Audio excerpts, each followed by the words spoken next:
I finally left Quartzsite ready to decompress, but life had other plans.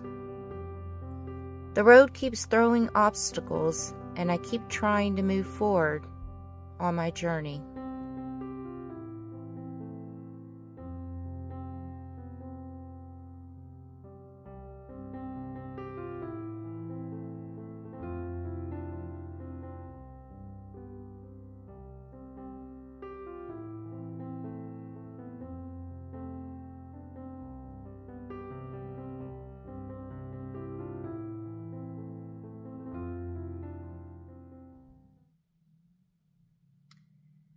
Well, I wasn't planning on having to make a video like this. I left Quartzsite finally and came out to one of my favorite places that I like to come to decompress when I'm done with Quartzsite. And as soon as I got here and unpacked and set up, I got that phone call that nobody ever looks forward to. One of my really, really good friends that I've known for 20 years was put on life support.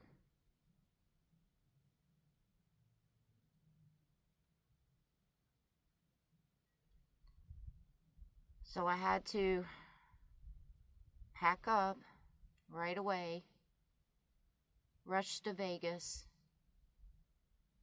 so I could see her and say my goodbyes.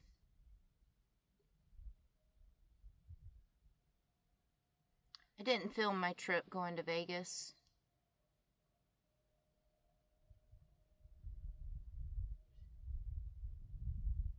Because I was just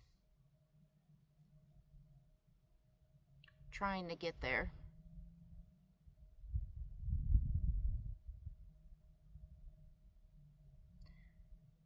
So now I am back here in the desert at my special place,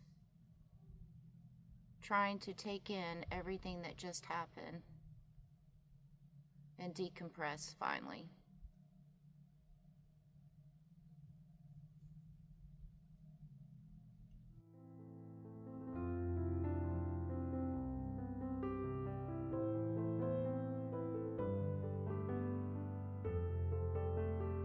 After a rough year, I really hoped 2026 would begin on a lighter note.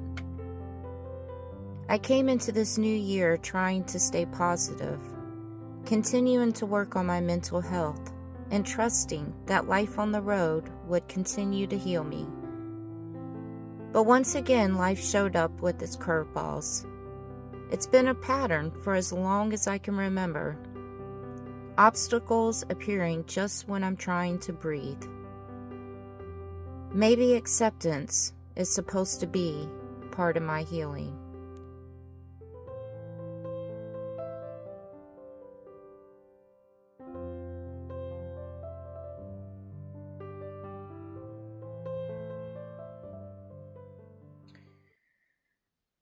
I remember when I got to this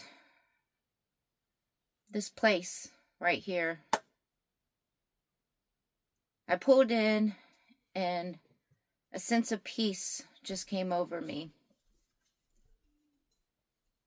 I was excited to finally be here because I've just had such a busy last couple of months with not one day of rest or anything.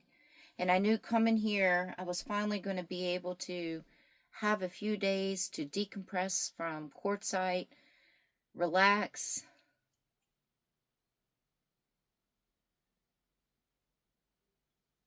And as quickly as I pulled in, set my camp up, it was that quick that I got the call. And obviously, I didn't hesitate at all. and I knew I needed to go see my friend. So I packed everything right back up, and I rushed to Vegas to go be with her. I put the cameras down. I didn't film. I didn't document. Because at that time, I was not a YouTuber. I was a friend.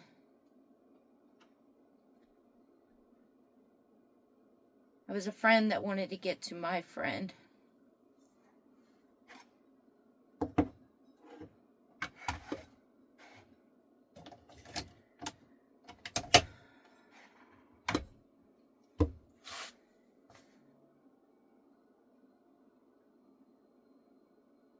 I was only there for a couple hours. And then I came back to this spot. And now I'm back here trying to finally decompress, take everything in,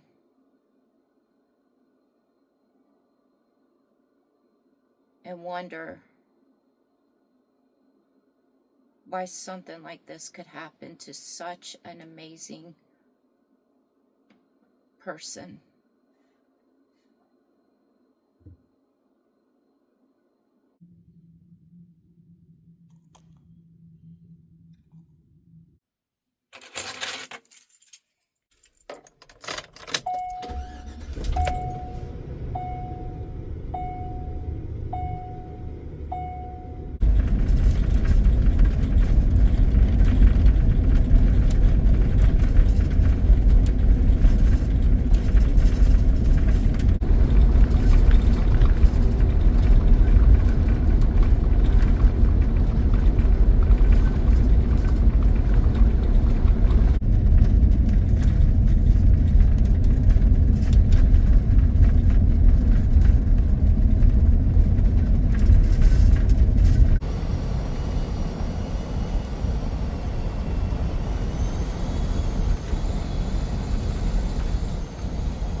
I had to leave the spot I was at and find somewhere new to set up camp.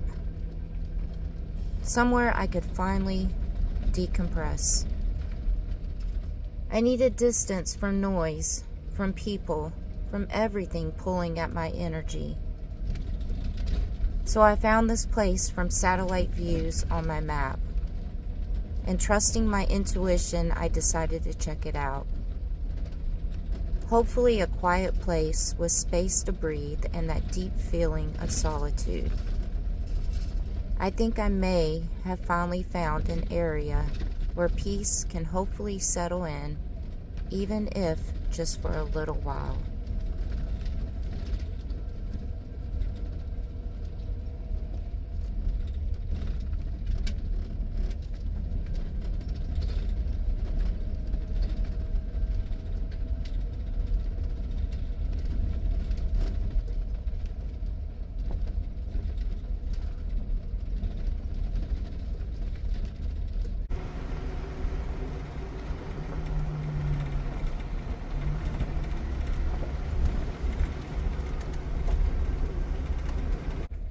Now, because I do feel my depression starting to creep back in, I made the choice to head to this next place with my friends.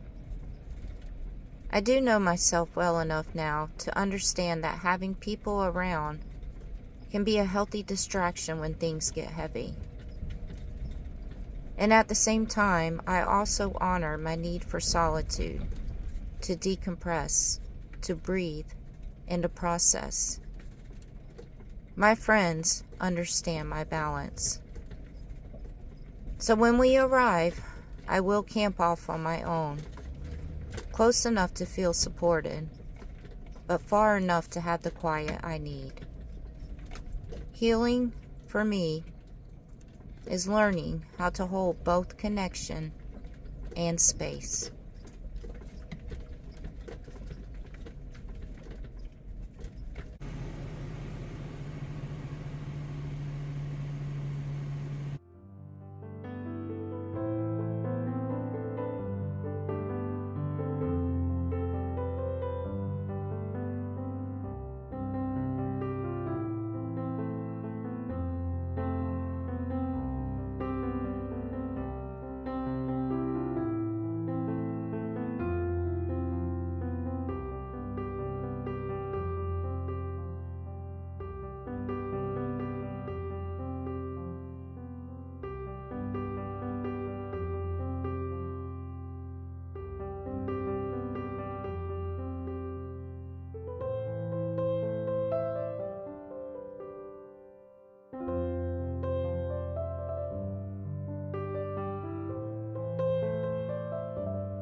So, waking up actually in a new place.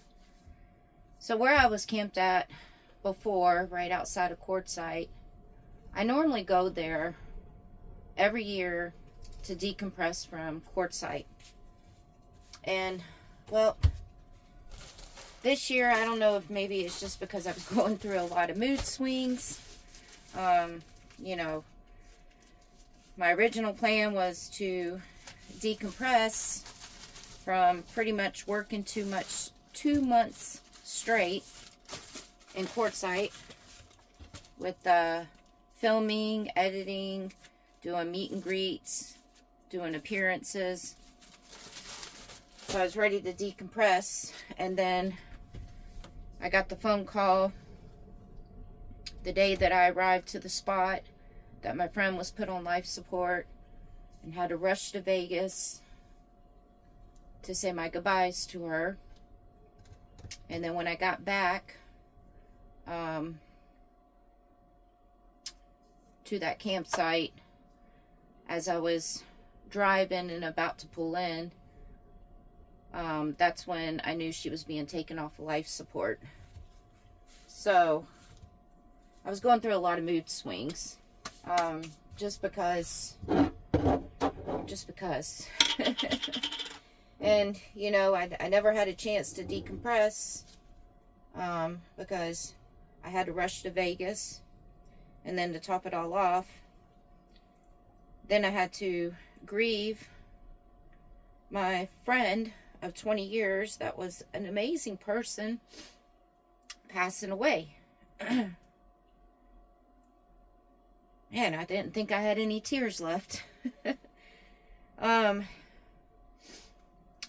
Making a peanut butter and jelly sandwich. I just don't feel like really cooking a brunch right now.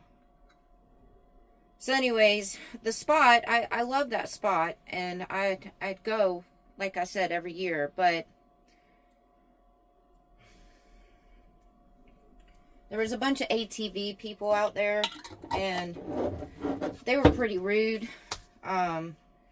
They actually one day drove right into our campsite, right up on our campsite, because we have a hill right there, and so they wanted to go up and down the hill. Huge area with tons of off-roading in it, and to top it all off, the wind was really bad, so ATVs driving around, kicking up wind all in our campsite, getting into our vehicles. I was not a happy person. I probably would get a lot of slack for this, but I've been an avid off-roader for about a decade now. So for about 10 years, and if not longer. And these ATV people, it seems like even in the Jeep, when I would be on trails doing off-roading trails with my fellow Jeep friends and everything, and the ATV people were there, we'd always have a lot of issues with these ATV people. They do not respect. And if you're an ATV person and you do not do all this stuff, I apologize. I really do. It's just my experience, which I give my opinion a lot. My experience with ATV people since I've been an off-roader has not been good. You know, they don't respect the speed limit on the trails. I mean, there's not a speed limit, but you know, if there's other vehicles out there on the trails and everything, you don't start going right towards them at 45 miles per hour. You don't take curves because you don't know what's on the other side of that turn. You don't come around those curves going 45 miles per hour either. And then when people are camping, you do not go run through their campsite with your ATV.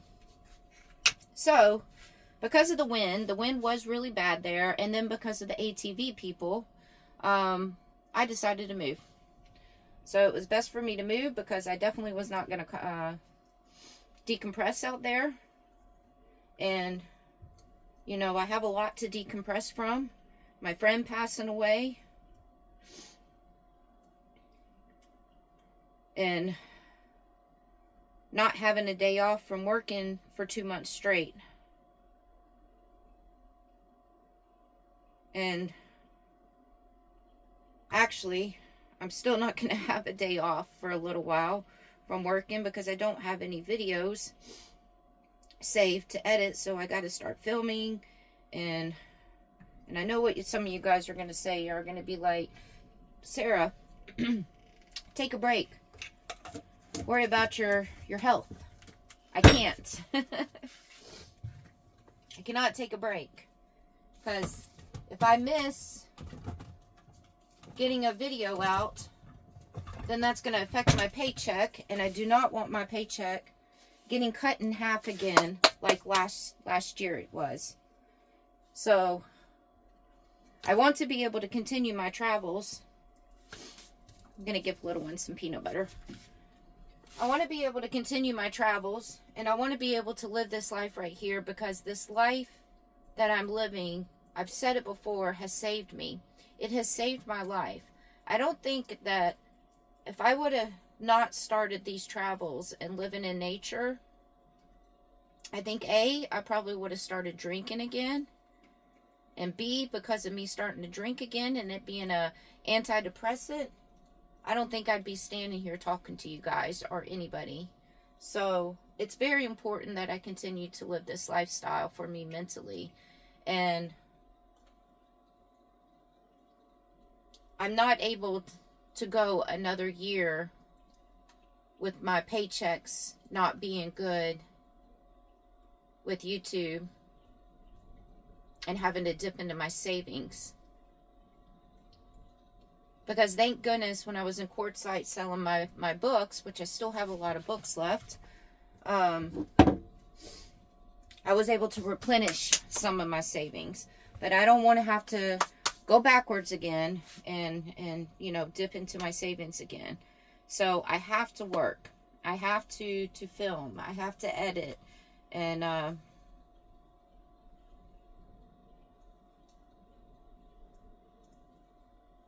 have to continue this lifestyle.